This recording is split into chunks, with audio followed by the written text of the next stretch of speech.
If you have any questions during the talk, I would love to take them. However, we're going to do this a little bit interactively.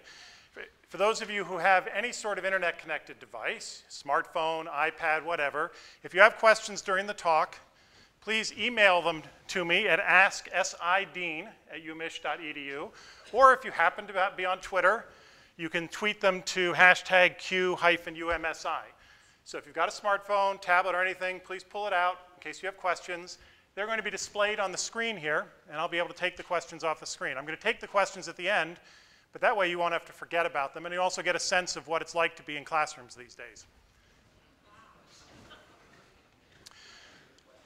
So, my question is whether social media matter, but I'm going to start with the definition of social media so we all have a bit of common ground, and I think you may actually be surprised by a bit of it. Oh, good grief. Oh, it's not showing on my screen. I see my clock telling me I'm supposed to be here.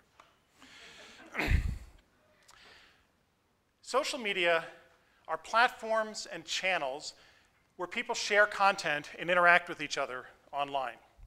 Many of them will be familiar to you now. Facebook, blogs, Twitter, which if you don't know it is a popular platform for microblogging, sharing ideas, commentary, links to things on the internet, but you have to do it in 140 characters or less, very micro communication. But there are other examples of social media that may surprise you. For example, Amazon. It may not have occurred to you that Amazon is social media. Excuse me, just one second. It may not have occurred to you that Amazon is social media, but one of its most important features are customer reviews, communication from you to other people like you. Amazon founder Jeff Bezos said when Amazon first allowed to post negative reviews that booksellers started contacting him. And they said to him, excuse me, you haven't been in this business very long. You can't sell books if you post negative reviews. But his idea was that if he provided information to help people make better choices, better purchases, he would sell more books. And we see how well that's worked, sadly for us, in Ann Arbor since borders closed this year. His idea is let people help each other by communicating with each other with better information, we'll succeed better. Well, now user ratings are everywhere. They're on every website that sells things. You can find them on eBay, on the auction site. You can find them on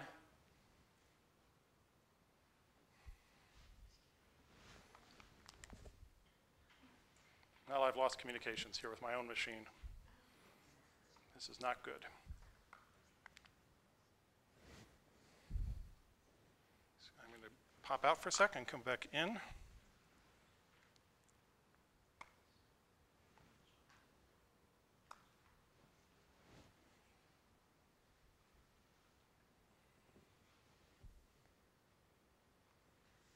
I apologize very much. You can also find them on Epicurious, where people rate the quality of recipes. Everywhere you go, you can find user information about whether or not it's worth doing something. Traditional media, like the New York Times or the Wall Street Journal, now tweet and blog news stories. And every New York Times or Wall Street Journal article that's published online has buttons with it that allow you to share that article with your friends on Facebook or Twitter or LinkedIn or Tumblr, so forth and so on. It's all about people communicating with each other and sharing information, not just the traditional media pushing it at you. Okay, I'm going to confess something. Did a little bit of false advertising here. So if you want to leave, now's the time. We said this was a class without quizzes. I'm a teacher. I do quizzes. So, pop quiz. This is why you got your clickers. Please pick up your clickers. And please make sure they're on with the bottom button. There should be a little light telling you that it's on. If there's not a little light, push the on-off button at the bottom. I'm going to ask you, the rest of the buttons, A through E, are your multiple choice answers. You're familiar with that. This technology isn't all that new. So I'm going to ask you, and we're going to keep track of your answers up there, to answer a question. What percentage of businesses check social media profiles to help screen out applicants? Things like going and looking up somebody's Facebook page to see if they posted a few too many pictures of beery nights. What percentage of businesses use social media to screen out applicants? Please click in your answers. The numbers go up there, 47, 48. Keep going. This is great. Anybody else before I close it down? Okay, let's see what you said. There are the answers. Pretty well spread out, but tending towards a larger percent, with the highest answer being 80%. Do you think 80% of businesses do that? Well, the correct answer turns out to be only 25%. Much less than you thought. Well, don't feel too bad about that. In 2009, the answer was 50%. It's gone down. So you might think this is evidence that social media doesn't matter as much. It turns out that there's been a lot of concern raised about privacy and actually some lawsuits. And the businesses are starting to realize that they may be in trouble if they do this, and so they're doing it less often. They're aware of this. They were doing it a lot more, but now they're doing it less. Okay, next question. Clickers up, lights on. What percentage of employers use social media to recruit employees? Oh, I'm sorry, I didn't turn it on. Please start entering now. If you already entered, enter it again. You can't double vote. Don't worry about that.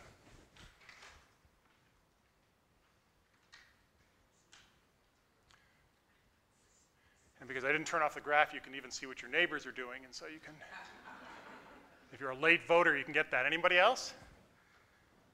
All right, so pretty big spread again, with 66% being the most popular answer and 80% next.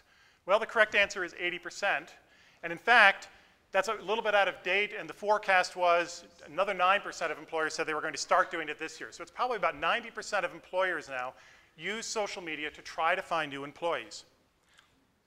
And 64% of them say that they have successfully hired candidates through social networking websites.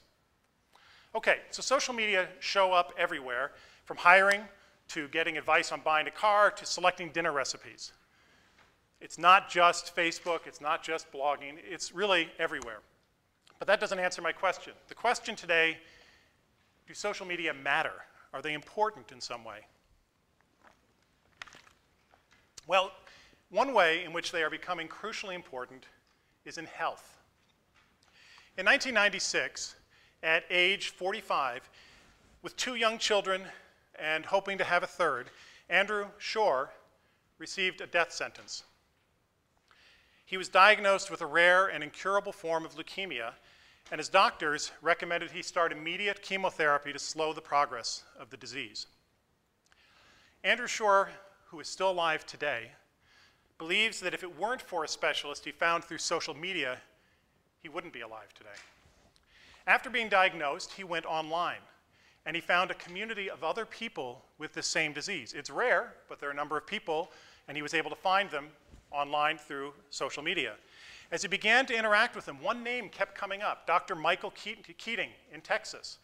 So Shore and his wife were soon on a plane to Houston.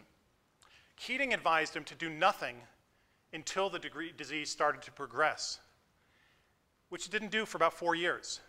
At that point, Andrew Shore was able to get into a clinical trial that was not publicly available yet, and had had his son, and is still alive today. Shore says, had I followed the advice of my doctors in Seattle, I wouldn't have been eligible for the clinical trial. We probably wouldn't have had our son. Shore has since gone on to found a website called patientpower.info. He considers himself a living example of how information sharing can be the best medicine. I began with a rather dramatic example in the video of how social media played a life-saving role for one other family. And while Deborah's and Andrew's stories are exceptional, they are not isolated. They're just 2 examples of people reaching out to each other and connecting online on issues concerning their health.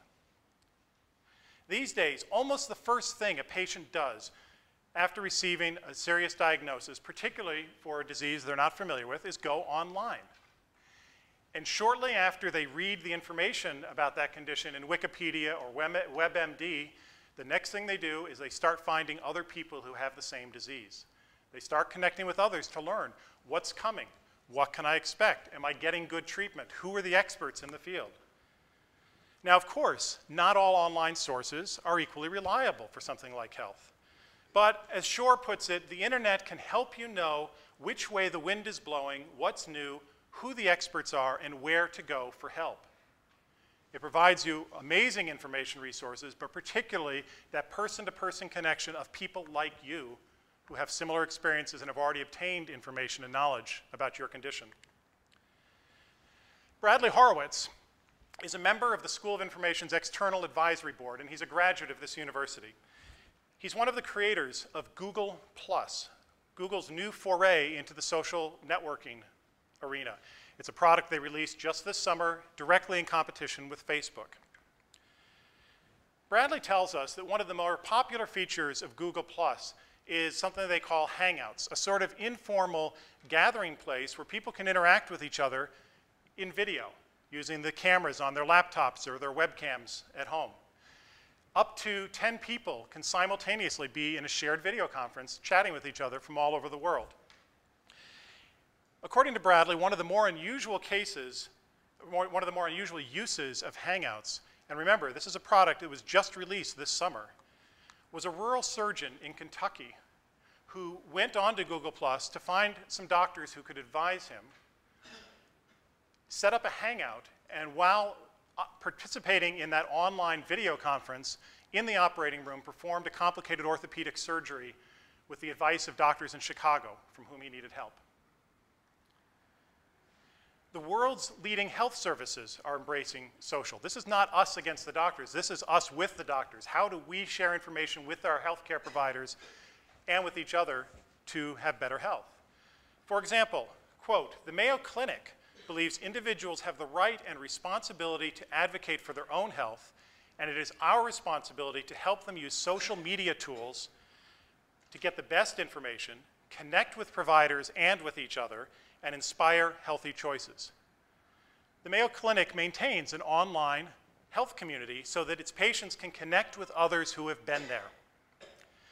The benefits of participation that the clinic cites are that patients can meet others with similar health interests, share stories, learn, and lend support. How important does the Mayo Clinic consider social media for healthcare? Well, this is their homepage. We're making health social here at Michigan, too.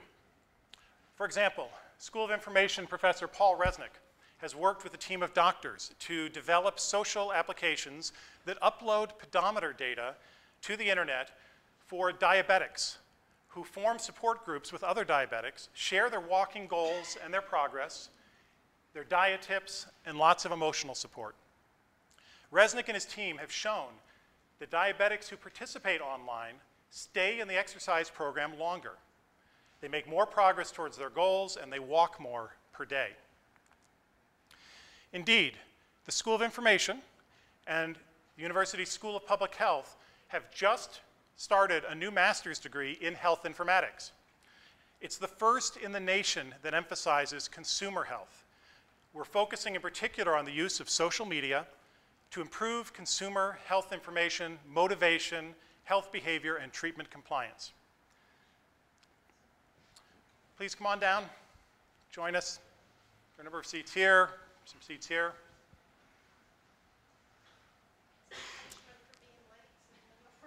Yeah, you got to sit in the front row, and I do spit, but but I didn't take attendance, so it's okay. So, social media are common, and they can be important in healthcare. Now let's step back for a second and say, just how big are social media? Oh, quiz time. Pull out those clickers. Make sure they're on. And this quiz. If Facebook were a country, what size would it be? Would it be the 3rd largest in the world, 5th, 10th, 12th, or 15th? If Facebook were a country.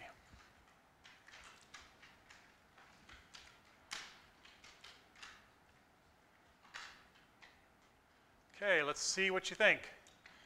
A lot of people think 3rd. Oh my goodness. You sure? Well, the largest country in the world is China.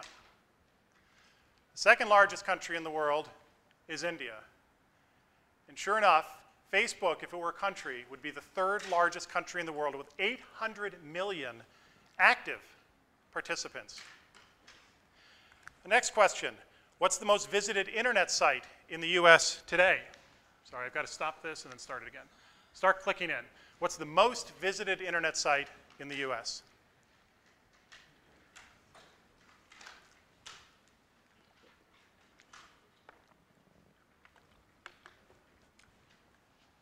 Okay. Everybody thinks Google. Well, not everybody, but Google. Well, you were right until the beginning of this year. But as of the beginning of this year, Facebook is visited more than Google in the US. Yeah, wow. Absolutely, wow. Flickr, many of you may know, it's a popular photo posting site where people can upload their photos. They can share them then with friends and family or with the world. They can make them public. And people can comment on them. There are groups that gather around certain topics. People comment on each other's photos. A very social site. How many images were posted on Flickr last year? Just how big is this?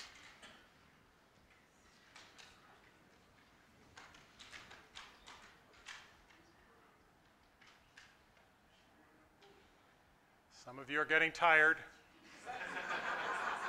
We had 57 up there last time. Come on. How many? Remember to make that little light go on if you forgot to check the light. All right, let's see how you're doing. Pretty big spread. A third of you think half a billion, 500 million. Okay, the answer, 1 billion. 1 billion photos uploaded last year to Flickr. But you know what? Turns out that's actually pretty small because Facebook, where you can upload photos, 3 billion photos per month. 3 billion photos being shared with friends and family and the public every month on Facebook. So, social media are big. How fast are they growing? As fast as you can imagine times 10. In just 1 minute, every 60 seconds, 60 new blogs are created. 600 new video, sorry, that's 60 in a minute, 1 per second. 600 new videos are posted online, 10 every second. 6,600 images are uploaded to Flickr, 110 photos per second. 12,000 new classified ads are posted to Craigslist. That's 200 per second. And 695,000 Facebook statuses are posted every minute. Almost 12,000 people adding information on Facebook per second. I'm not intending to overwhelm you with statistics. It's a thing that professors like to do, but it's not really my point. What I want to give you is a sense of how pervasive social media have become. It permeates our daily lives. They've introduced new vocabulary. For example, Google has become a verb. Browsing isn't something you just do in a bookstore. And we're all taking recommendations from perfect strangers when we want to buy a new refrigerator or a laptop or a child's car seat. We're trusting other people. Oh yeah, we have something we do with students who have their cell phones on in class. But I won't demonstrate that today. Social media are huge. They're growing fast. And they're hugely important. For example, in political and civic discourse. On June 6th, 2010, Khaled Mohammed Saeed was sitting on the second floor of a cyber cafe in Cairo. 2 policemen entered and arrested him. According to several eyewitnesses, they took him across the street, they beat him until he died. Photos from the morgue were published showing his mangled and bloody face. And one was posted to a Facebook page that was created in his memory called We Are All Khaled Saeed. Since then, over 1.3 million people have joined this page to honor him and to organize. This page was one of the focal points for organizers of the mass protests that began in Egypt on January 25th of this year. Protesters announced their plans on Facebook, they communicated and coordinated via Twitter, and then they published videos of what was going on to YouTube so the world could see. Were these communications important? Well, one day after the first protest, the Egyptian government was the first modern telecommunications-dependent country in the world to shut down its internet and cell phone service. They thought it was important. And just 2 weeks later, President Mubarak stepped down.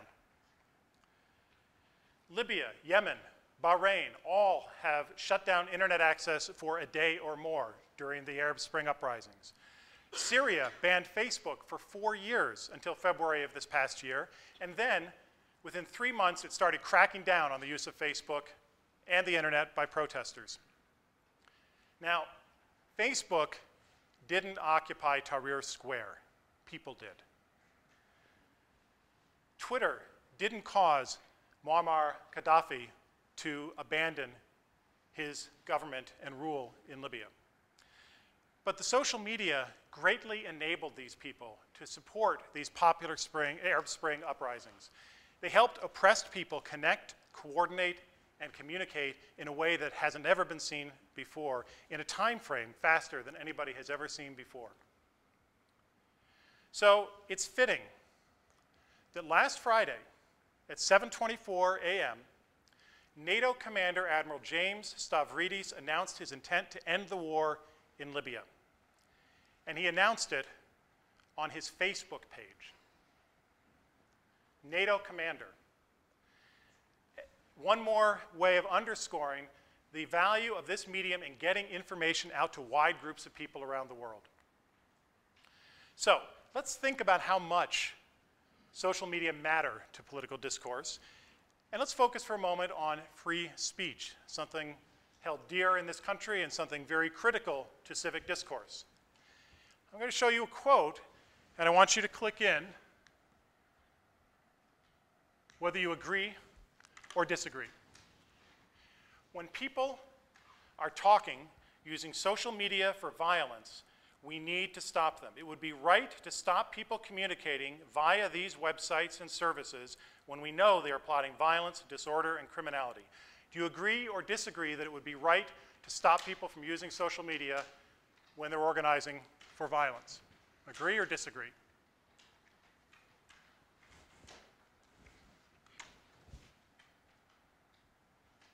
Okay. Pretty even split. Well, that's not true. 1/3 agree, 2/3 disagree. Tough question. People are organizing for violence, but even so, 2/3 of you think we shouldn't stop their communications. We should let them communicate. Well, now consider the following fact. This statement was made not by an Arab, but by United Kingdom Prime Minister David Cameron. That's right. He said it to Parliament on August 11th this summer, 2 days after the London riots. So citizen protest organized by social media may seem like a great idea in repressive Arab countries, but how do we feel about it when it occurs in our own countries? Well, you may think that the UK is a little bit off base on free speech. After all, we did revolt against them. But let's consider this question now. Oops, let me turn off, turn back on. Okay, agree or disagree? Democratic governments should be able to shut down cell phone service to block peaceful civilian protests. The London riots were violent, but what about shutting down cell phone service to block peaceful civilian protests? Agree or disagree?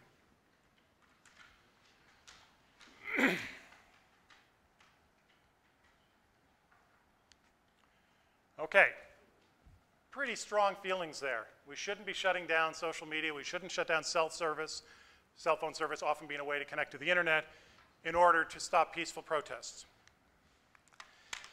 Well, on the very same day as David Cameron spoke to Parliament,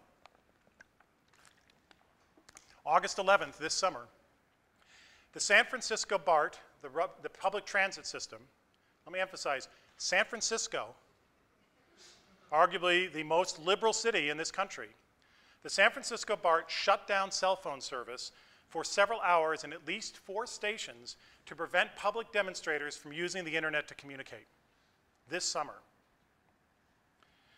Were these dangerous rioters, like looters in England? Were they possible terrorists? No. These were peaceful civilian demonstrators protesting the shooting of a homeless man by BART police a month earlier. As a lawyer from the ACLU said, BART is the first known government agency in the United States to block cell service in order to disrupt a political protest. All over the world, oppressive regimes shut down basic communications to silence dissent, and we rightly condemn them. Now we're seeing similar acts here. Do we really want a system where police can request a cell phone provider to cut service to an area over a demonstration?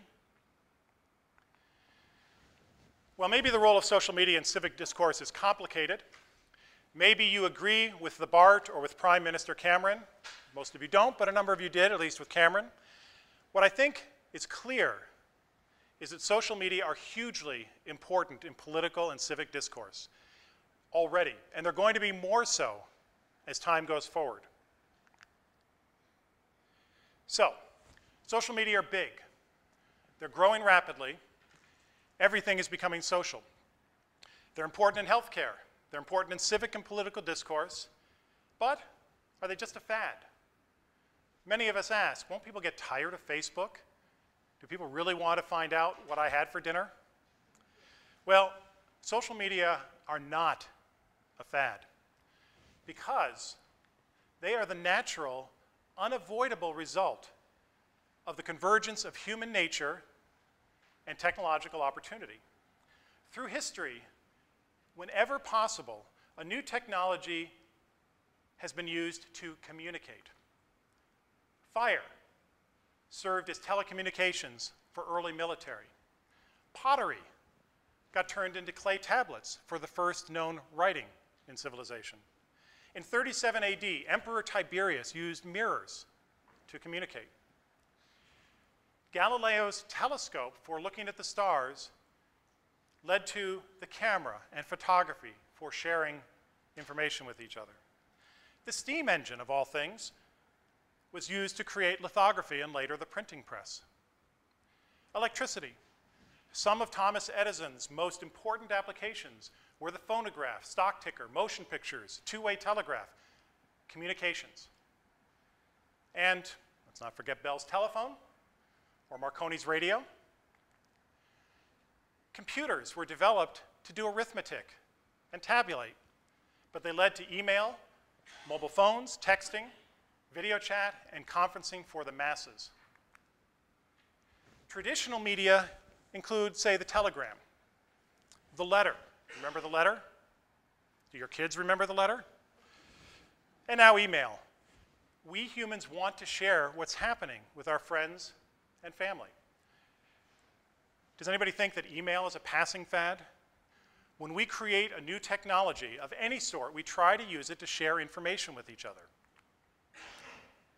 And so, Mark Zuckerberg saw that printed Facebooks were important to college students so they could get to know each other. I, for one, still have my, what we called freshman book from 1980 on my bookshelf. Zuckerberg put the printed Facebook online in 2004. By 2011, there are 800 million users around the world. People want to share information and communicate with each other. Social media are no more a fad than is writing on paper or the telephone. Humans will never stop talking to each other. We will never stop being social. Let me present one more example of just how important social media are, and then we'll move on to questions. This is an example that I think is near and dear to all of our hearts: education. Oh, quiz time. Get those clickers out. Make sure the little light is on. What percentage of today's grade school children will do work that has not yet been invented?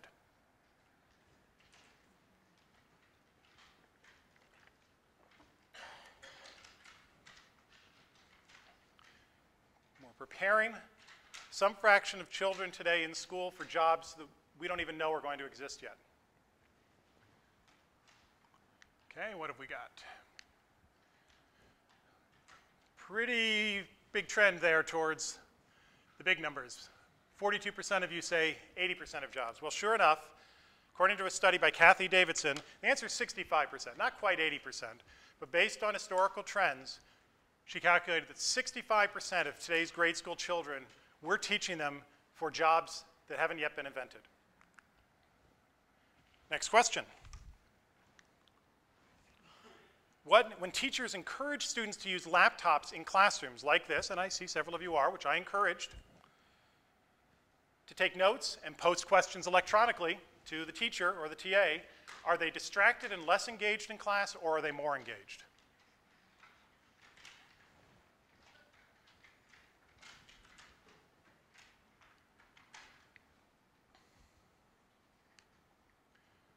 More engaged. Well, good for you.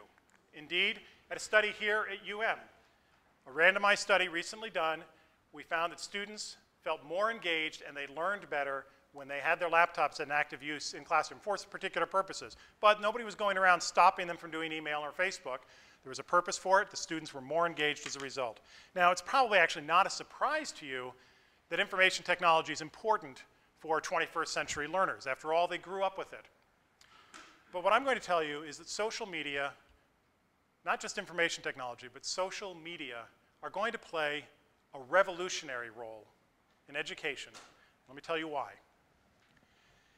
Probably the most important achievement in human civilization is literacy, reading and writing.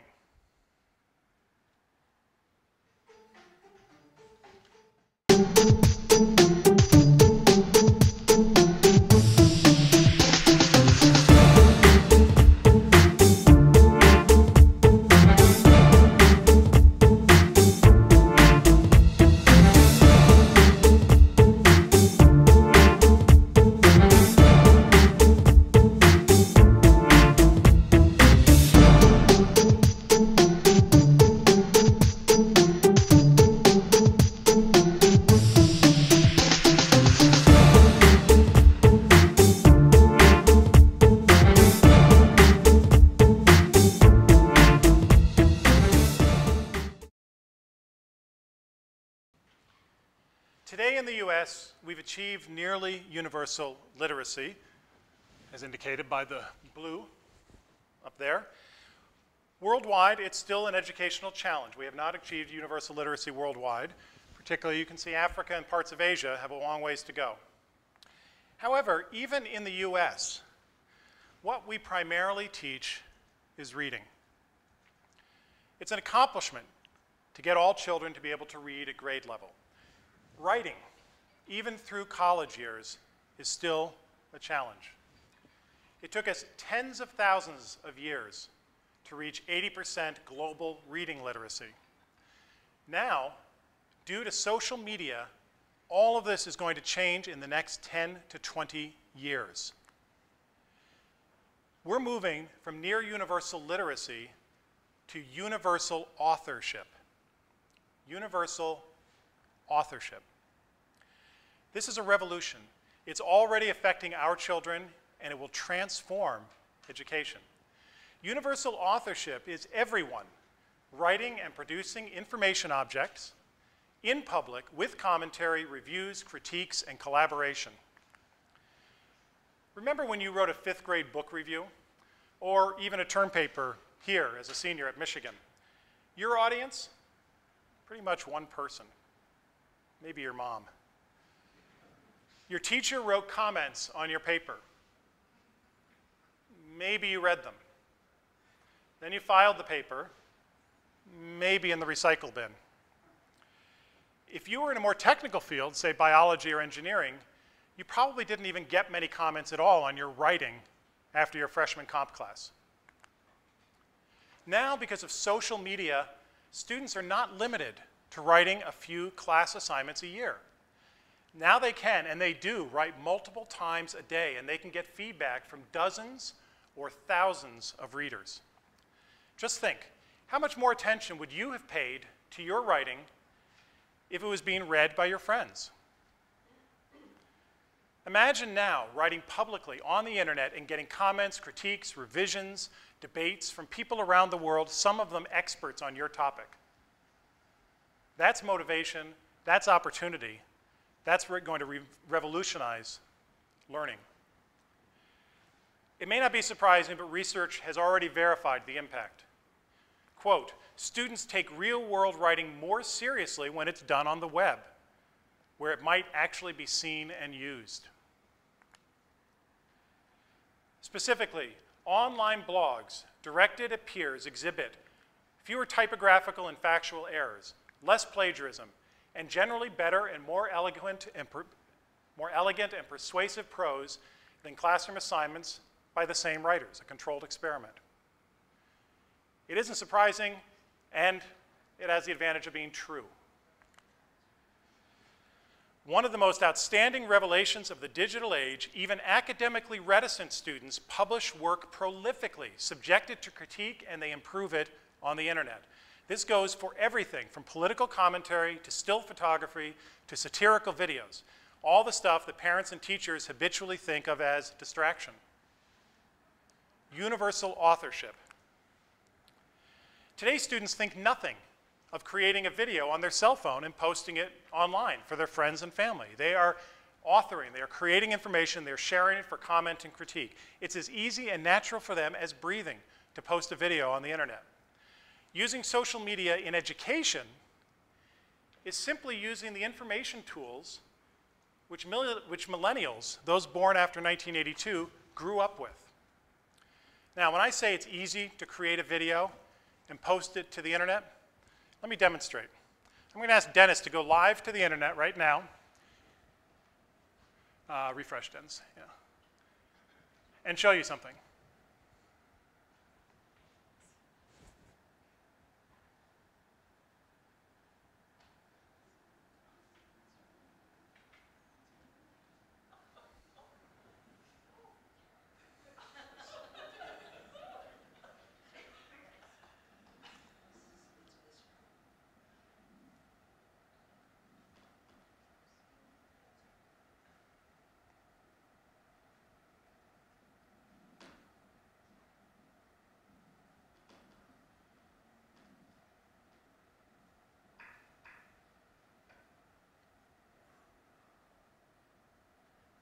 Look familiar? That's on the internet right now. I'll take it down after this. That's in my YouTube account. While you were walking in, I took a video, I put it on the internet. That's how easy it is. Guess what? Kids today are reading more, they're writing more, and they're doing it because it's fun and it's social. As we use this opportunity in education, the earth is going to tilt on its axis. Many studies have already found that millennials have stronger desires to collaborate, connect, and create social change, which is wonderful because learning psychologists have known for many years that collaboration and group engagement improve learning. Oh, quiz time. You know what to do.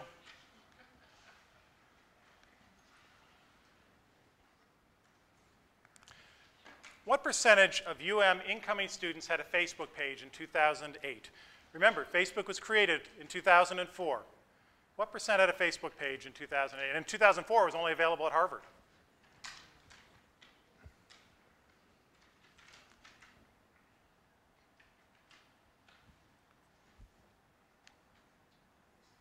A lot of uncertainty there. Pretty spread out between 50 and 99. The answer? In fact, it was 99.6% of incoming freshmen in 2008 had a Facebook page. The number is a little higher now, but it can't get too much higher than that. This is a perfect storm. The students want to collaborate and connect more. They have the tools, and learning this way is more effective. So let's do it. And we are starting to do it at UM. Though it takes hard work, it takes investment to retool our teaching methods. But here's one example. Now, you might be sitting there wondering, or worrying even, that this collaborative social media stuff is just for lightweight classes and soft disciplines, which I'm sure none of you took. Facebook, what's that going to do in calculus? Well, let me give you an example of Chem 215, second semester organic chemistry. Doesn't come much more hardcore than that. You all took Orgo, I know. I certainly did, and I did very well in it. 100 to 150 students a year collaboratively create and publish a 250-page textbook and companion websites. To learn, they transform research articles into teaching materials for each other. They create imaginative websites drawing on popular culture to bring hardcore science to life. They publish drafts, and they peer review each other's work, and then they critique it. Then they make this textbook available to the entire world publicly 2 weeks before their final exam to get public feedback. And some of their final exam questions are based on the public feedback they got. By doing their work in front of each other and the world, they're more excited, they're more motivated to learn the material deeply and to explain it carefully and correctly. Their comprehension, their enthusiasm, and their writing are all better than from traditional exam plus research paper teaching. And this is organic chemistry. You might worry that using social media in education would focus students on today and that they wouldn't learn from the past. Well, stop worrying. I'm going to give you an example of one of our classes, SI 535, called Dead Media. Students in this class work in teams to prepare encyclopedia articles that document, explain, and analyze the social, economic, and cultural significance of dead media, media that are no longer in common use. They peer review and critique each other's work, and they publish these encyclopedia articles online in something called the Dead Media Archive. I'm going to give you a live example.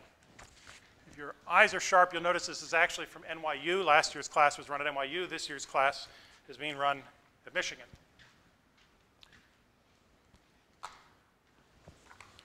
So this is the Dead Media Archive. Some of the, sorry, I've got my mouse upside down. Some of the topics in here. 8-track tape, that's a dead media we all remember. The abacus, the Dewey Decimal System, the electric typewriter, stained glass windows. Let me go into one example. The Jacquard loom, the first mechanical loom. Now you might wonder why that's a media. I'll get to that, but look at what the students did. They researched the history. They researched the mechanical engineering. They provided text and graphic examples of the Jacquard loom. They discussed its historical significance and the inventor and his role in this. Then they go on to the cultural significance, discussing why weaving is a type of media, how weaving was used to communicate information, and how automated weaving changed the language, changed the way in which people could communicate, and that had an effect on communications. Now this work, I said, was public. If I click on the History tab, you can see a number of different people who participated in making edits and making revisions to this. In some cases, not this one, but in some cases on the discussion page, there will be a lively debate between different participants in the class and outside about the content and whether or not it's correct, whether it's politically right, whether it's historically right, whether the cultural significance is correct. This is the type of live, interactive, public learning that our students now do in order to challenge themselves to perform well on a world stage, not just for their teacher. Okay, Dennis. And why is this revolutionary? Because for the first time, students aren't learning history and literature and science. They are actively recording it. They're creating it. They're learning by doing and communicating their knowledge to each other. They're learning better because they know what they do is seen by others. They're learning by doing. Not just reading history, but writing history, using affordable, empowering tools to connect classrooms from Ann Arbor to Azerbaijan. So yes, in the next 10 to 20 years, social media will revolutionize education around the world, and we will see a world of universal authorship. So, my question today, do social media matter? My answer, you're damn straight. Social media are the natural outcome of human nature, plus technological opportunity, and they're here to stay. They're huge. They're everywhere. Yes, everything is social. And is the UM taking social media seriously? Yes, but we can, and we will do more. We have a head start because we have the first in the nation School of Information here. And UM is one of the strongest social science universities in the world. We take human social interactions seriously, even in technical fields like engineering, medicine, biology, chemistry. As a matter of fact, here at the School of Information, we just received an $8 million National Science Foundation grant to develop a platform for scientists and students of multiple disciplines to share and understand each other's data to help address environmental sustainability issues. So a scientific platform to share data to address environmental sustainability issues. And the way that we're going to have these scientists connect with each other? Through social media. No matter which school you graduated from, no matter what your major was, you will find that school and that field are today incorporating social media into their curriculum. They're employing it in the classroom and in the field. They're experimenting with new teaching methods that focus on creating social learning environments to suit today's students and to prepare them for tomorrow's workplace where social media is going to be omnipresent. So does social media matter? They're growing at a phenomenal rate. They're providing a voice and a platform for the oppressed. They hold the promise of universal authorship. They're being used in ways that no one could have foreseen, and they will be used in the future in ways that none of us can predict. They're about as much a passing fad as the printing press was, or the automobile. For all these reasons, for their global impact, social media deserve our attention and our study, and here at Michigan, home to one of the first iSchools in the country, we're leading the way. Thanks for your time and attention, and we'll take some questions.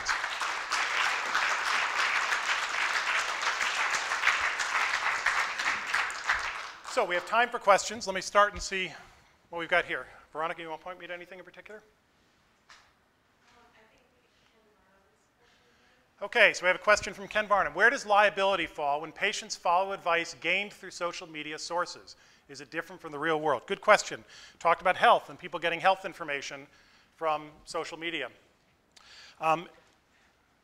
Websites that support social media communications have a lot of fine print on them. They're very careful, and some of it isn't so fine. They're very clear that they are not providing medical advice. They're providing opportunities for non-experts to communicate with each other. Unless they have a channel for you to communicate with a doctor, and that's a secure channel, they are trying to be as clear as they can that for the final advice in your decisions, you should go to your doctor. There, I think, have been some cases where people think that they got bad advice for somebody and they relied upon it and they've challenged that in court. That's to be worked out. But as with any sort of advice, adults can seek information as long as the provider tries to make it clear that they're not an expert, and that's the big issue. If I answer somebody's question online, it seems hard to believe that anybody could sue me as having given them bad advice, because who am I? I'm not a doctor, or at least not that kind of doctor. But there are things to be worked out. That's part of the reason we have to study this and we have to develop platforms and infrastructure, because it's very novel, it's very new, and there are still rough edges. Yes, absolutely. Does the U of M website have a lot of information about the school online? Well, our website does. The UM website, it's a big university. If you do some searching on the UM website for School of Information, it will lead you to our website, or you can just come to it directly. Just search University of Michigan School of Information. There it is, thank you. That's our website, and it's got information about our courses, our faculty, our research projects, and so forth, all there. All of our courses are listed, our different programs of study. We have several different degrees. You can find out everything you want from our website. Yes? How do you set up a Facebook page? The short answer is you go to facebook.com, and it will put a screen in front of you offering to let you log in, or if you're a new user, set up an account. Click that, and it will walk you through the steps. That part's not too hard. There's a little bit of a learning curve. to figure out how to start using Facebook. I won't kid you about that, although obviously a lot of people have gotten through that learning curve. They have a lot of online help, and the great thing about Facebook is you ask your friends and family because a lot of them will already have Facebook pages. But just go to facebook.com, sign up, it's free. Thank you, Dennis, very good. This is nice. I'm not used to having an extra person in class when I'm teaching. It's great, I should do this more often. There it is, so you sign up, you create an account, and then they start giving you some instructions on how to use it. Yes, sir? How do you put your picture out? They'll ask you to do that at some point during this process. They'll ask you to put up your picture. You can, yeah. As long as you have your picture on your computer, sorry, as long as you have your picture on your computer, it will ask you to find it on your computer. All you have to do is click on it, it will upload, and it'll be there. Yes, ma'am? So what's the impact of what's happening with OWS and Facebook? How is that working right now? I mean, that's happened in the last month. Occupy Wall Street. Oh, Occupy Wall Street, thank you. There's been, of course, Occupy Wall Street. A lot of the different groups involved in that and supporting that have created Facebook pages. If you go on Facebook and search for that, you'll find a number of pages. They're using it like almost everybody does these days for organization to coordinate, to post information, particularly a lot of the Occupy Wall Street groups that have set up elsewhere in the country. That's been one of the ways they've been organizing. They say, okay, let's have an Occupy Wall Street in Phoenix. Let's have one in Chicago. And they'll set up a Facebook page with that, and they'll send out invitations to their friends. And the way this works, you've heard of viral marketing probably, or viral. You send an invitation to your friends, they send it to their friends. Pretty soon there are millions of people who find out about it, and those invitations all have a link back to the page that says where and when. So it's one of the tools that's being used for that. Probably the main one. Yes, sir? It's just infinite. You know, you added all these billions and billions. I mean, and then there's some kind of capacity or... Is it all going to go? Well, that's another topic we teach here, which is what do you do about information overload? The answer is, at the moment, there probably really isn't a capacity limit to how much information humans can generate, store, and transmit. And that's a really big problem. How do we deal with that? But that's a different lecture. In fact, in the School of Information, one of our required first semester courses for our master's students is exactly information overload. And we take a lot of approaches to that. So the answer is, technically, actually, there's about no limit now. The cost of things have gotten so low. You know, obviously, there are a certain number of atoms in the universe, and there's some limit to it. But for all intents and purposes, not. The question is, how do we deal with it? And that's a very good question, and I urge you to apply for our program. Yes, ma'am. I have a question. It's not Facebook necessarily, but it is social media and what Michigan is doing. My daughter is a physical therapist. She's in practice. She now is getting her doctorate through Harvard Medical School online. Because of, and apparently there are 6 or 7 schools around the country doing that. So it's through chat rooms, it's through blogs that the teacher will present. Do you see that education might be using social media as a tool so that you might have learning without classrooms?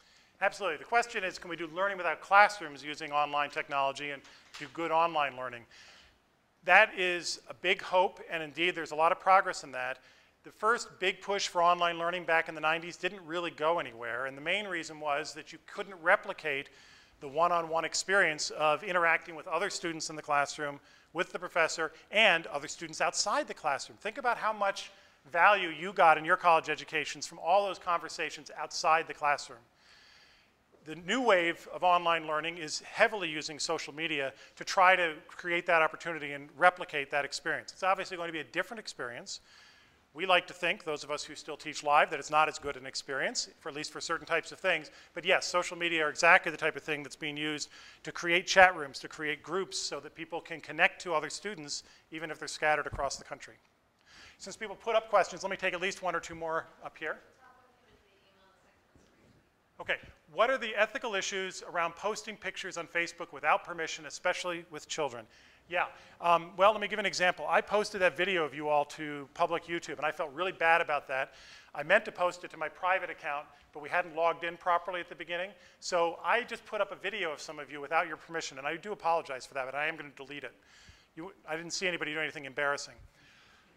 Putting up anything in public, whether it's on Facebook or anywhere else, without the permission of people or with people who can't give legal permission, like children, is obviously a serious ethical issue. It's as bad a problem times 10 as taking a photograph of a kid and posting it on a bulletin board at the grocery store in public without that child's or their parents' permission. There are lots and lots of problems with people oversharing information that doesn't really belong to them. It's one thing to reveal your condition, your health problem, your marital problems, whatever you want to reveal about yourself. It's obviously a very different thing if you start revealing other people's information, particularly people who aren't in a position to protect themselves. Lots of issues about this. Cyberbullying has been a big concern in schools, that bullying has moved online, and it allows for more anonymous bullying. It allows for more rapid proliferation of bullying. It can take place after school. People don't have to be together to do the bullying. They can do it from the privacy of their home. A lot of issues to deal with here. These are active areas of research, but also development, and trying to figure out methods to protect people better and make these media valuable, while taking into account that, of course, anything can be misused. Anything can cause harm and can cause hurt. And as soon as you give people a chance to communicate to the world, you can cause a world of hurt. And that's a very serious concern. So the second one was a retweet. So somebody tweeted in. Do the benefits of writing publicly in education hold consistent across the generations? I don't think anybody's done that study yet. So the question is, do the benefits of writing in public hold across generations? I'm not aware that anybody's actually done that study yet. It's a good question. But I do know from personal experience that my public writing, when I'm writing in public, I put a lot more attention into it. Maybe even more so than when I was a kid, because I'm a little bit more aware of what it means to write in public now. I've got enough experience that I realize when I'm writing on my blog or my Facebook page or my Tumblr page, that people can be reading that, and then that can have serious consequences for my life. So I pay a lot more attention to being clear, to being effective, and to thinking about what the consequences are. So I think that probably the answer is that writing in public may actually be more effective for people as they become more experienced and wise. But what we know for now is that it is very effective for school and college-age children. Yes, sir? When an individual opens a Facebook account, do they waive any claims against privacy violations? Yes. I can't give you the exact answer, but pretty much any online service, first of all, they're required to have a privacy policy. They're not all the same. And what that means is they will protect certain things, but they won't protect other things. This is long legal boilerplate. They'll tell you when you sign up, here's our privacy policy. Click through if you want to find out what it is. On a social media site, that's a pretty good idea, actually, to click through and read. Some of them will say that we can use your information to sell it to marketers. Whatever information you give us, we can sell to marketers. And the type of information you're giving on Facebook are things you like, who your friends are, all kinds of things. I don't know what Facebook's policy is at the moment. I'm not speaking about that one. But some public sites do share information with marketers. Others don't. Some will share only demographic information, but not names, so forth and so on. So they all have different privacy policies. And yeah, you might want to think about that and look at those before you get engaged. Yes, sir? Another quantity question. You say that the internet itself doesn't have any maximum that we're approaching, but the individuals do. Sure. You've emphasized the quantity of material that's available out here. And some of it's obviously varying quality. Do you have any worries about aggression's law of IT, if you will? Got too much stuff Yeah. for an individual to soak up, and they're not going to be able to pull the best of it out of them.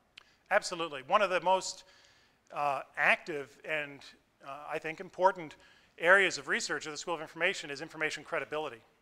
How do we assess the credibility of information we find online, whether it be on a Wikipedia page or whether it be something a friend told us or something a stranger told us? One of the programs that we run is a library science program. Some of our students become librarians.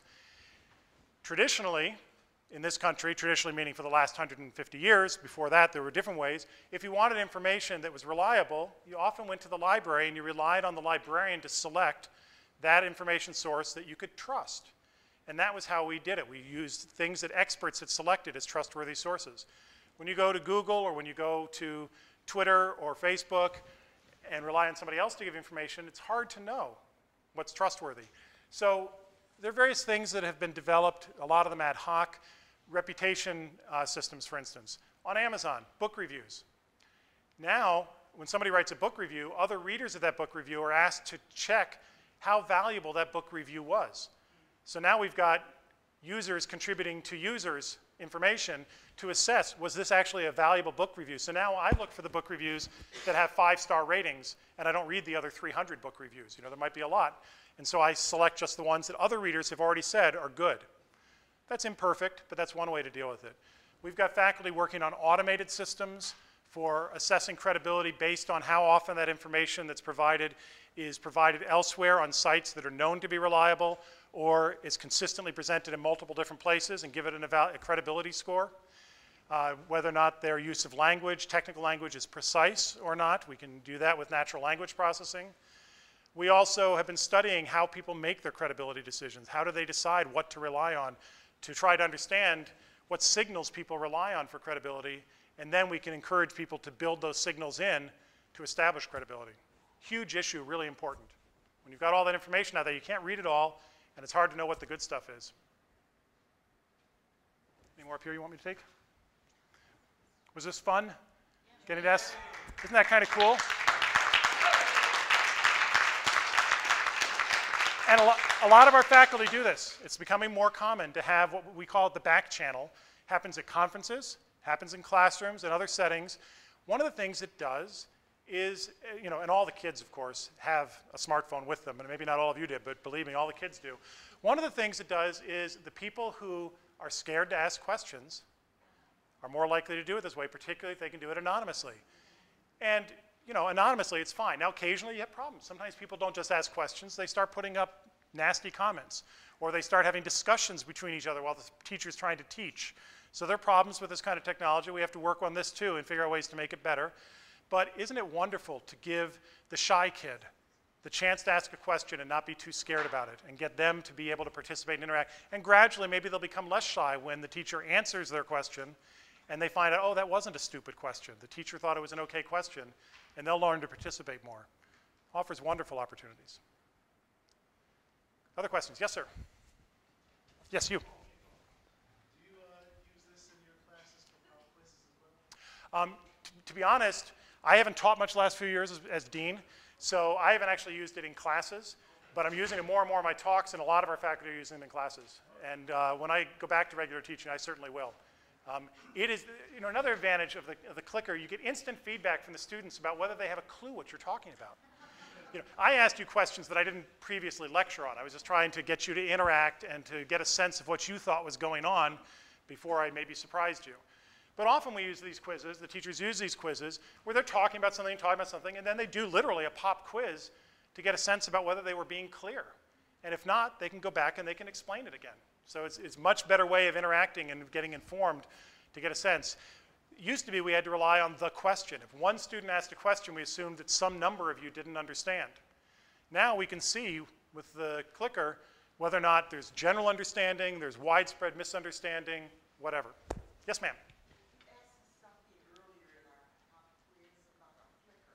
Yes. What it was. Flickr is a service for posting photographs. You can get a free account there, flickr.com, Flickr.com. And it's a place, there are actually many of these sites, although that's the most well-known and the most successful so far, where you, from your computer, can upload, and actually now from your phone or from your iPad or from pretty much anything, you can transfer your photographs to this website and then make them available to other people. You don't have to make them available to the world. I use it to share vacation photos with my extended family. When we went down to the Outer Banks this summer, and I took a bunch of photos, my mother was there, my sister and her kids were there. I put them on Flickr, and I made them available only to those people, because, you know, they're vacation photos, and, you know, what the heck. I made them available, and then everybody in the family could see the photos. Grandchildren, great to have kids put the grandchildren's pictures up online and let the grandparents see them if they're not in the same part of the country. So it's a photograph sharing site. And you can comment and discuss. You can have conversations about the photos, either about the quality or about, oh, Bobby is so cute, he has my nose, whatever. Yes, sir. Yeah, I've been in the newspaper business since I left there 50 years ago. How much time do I have left? I can actually stay for quite a while. We're well over time, but you all seem interested, so let's just go for it. No, I mean, how much? Oh, how much time do you have left? Oh. He was in the newspaper business. He wants me to tell him how soon he's going to lose his job. You know, the newspaper business has been grim. There are a lot of reasons for that. It's really inexpensive to distribute information online and to have, I mean, a big part of the business, I don't know whether you're in local or not, but a big part of the problem has been classified advertising. That was the main revenue source for most local newspapers, and now Craigslist has basically destroyed classified advertising for everybody. Everybody posts their ads to Craigslist. If you don't, you should, because you're going to get a lot more buyers that way. It's an amazingly effective service, and it's just changed the business model. Now, what's happening to the world of journalism, I think that's a different matter. We still want, it goes back to the credibility issue. There's still a role for information communicated by experts who know how to write, who know how to research a story, who know how to evaluate sources. The problem is, but it's been such a fast transition, it's getting the expert journalists to find jobs and to be able to make a living doing that very valuable work that they do, but in other settings, and I'm sure you know all about that. Yes, sir.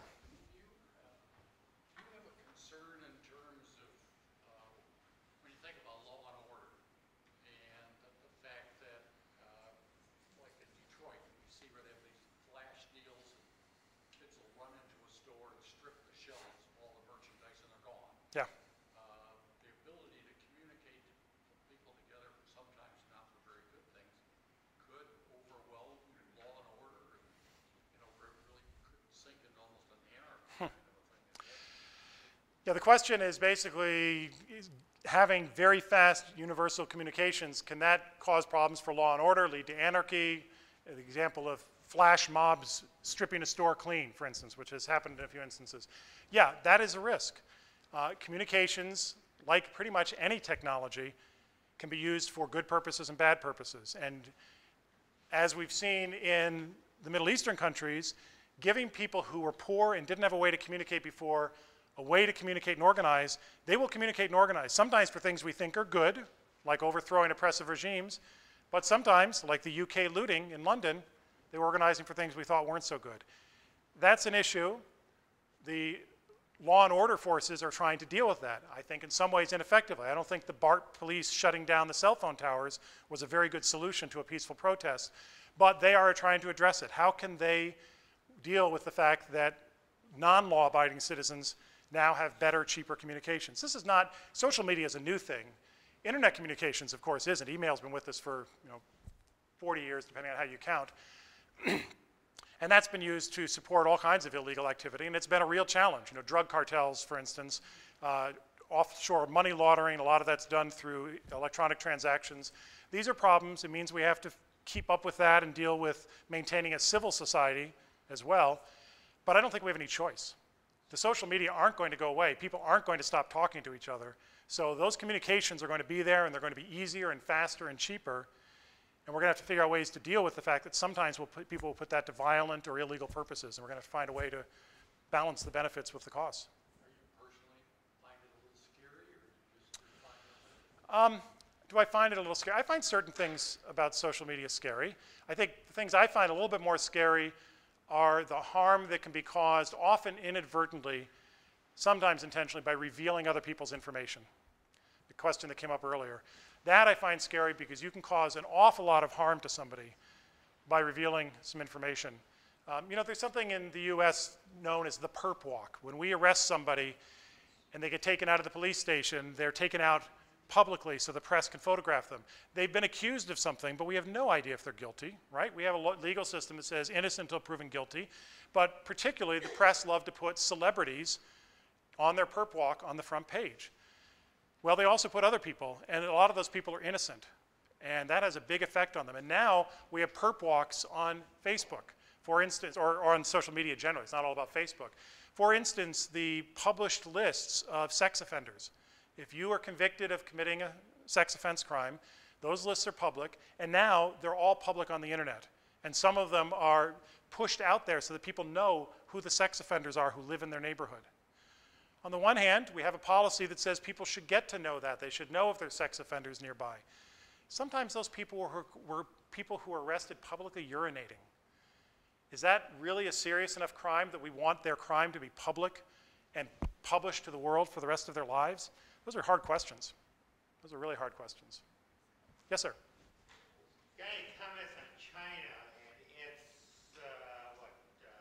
how it manages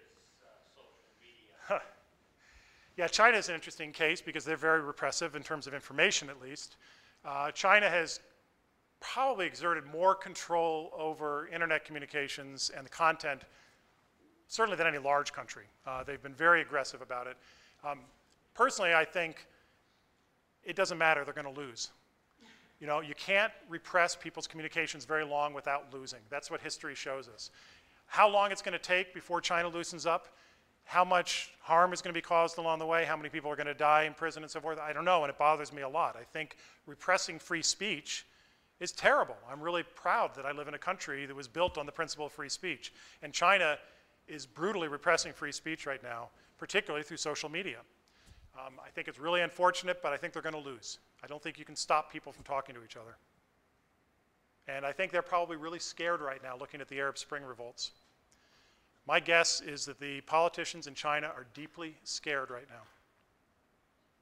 Yes, ma'am. I see all these kids using their laptops on their lap, and I hear that there are some physiological dangers of having laptops, lower sperm count. So Oh, really? have you ever heard that? Haven't heard that, but I have. okay. I mean, laptops get pretty warm on the bottom, and heat sources aren't great for sperm production. That's true. So that may be a problem, but I hadn't heard that. So that's possible. But you know what? The kids aren't going to be using laptops much longer. They're going to be using tablets. I mean, they're all using phones now, which have teeny tiny screens, and they survive with that. Pretty soon, they're all going to be using tablets. In fact, these tablets are selling better than laptops now to the younger generation. So at least that problem will probably go away. And it's all solid state. The tablets are cold. They don't have any heat. Anything else?